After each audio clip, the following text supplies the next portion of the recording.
I-24 News correspondent Uri Shapira looks at the new photography project inspired by a biblical history of Miriam's Song of the Sea. You want to understand exactly what I'm talking about? Here's the report.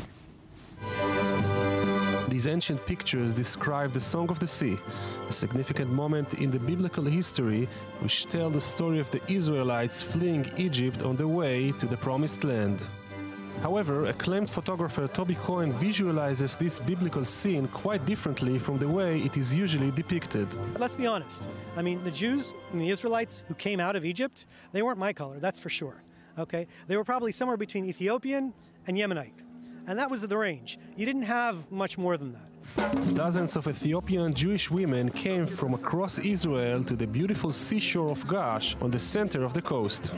The occasion, a reenactment of the biblical story of Miriam's Song of the Sea from the book of Exodus, an event which saw the Israelite women singing and celebrating the safe crossing of the Red Sea. I thought it would be a really beautiful opportunity to recreate a story from the past that's beautiful in a contemporary yet classical photograph.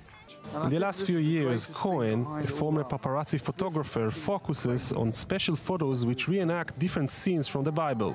But as opposed to his previous projects, here Toby decided to take a different view on a distressing issue in Israel today. I think that perhaps the Ethiopian community don't get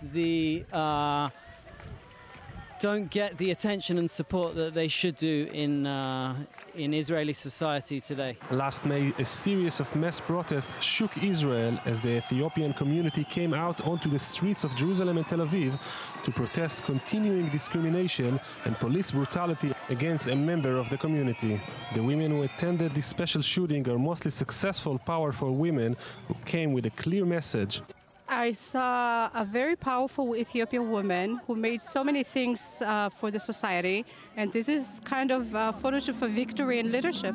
Perhaps these kind of projects can not only change our perspective on how the Israelites of the Bible should be portrayed, but also shed some light on this community, still waiting for recognition from the society of which it is a part.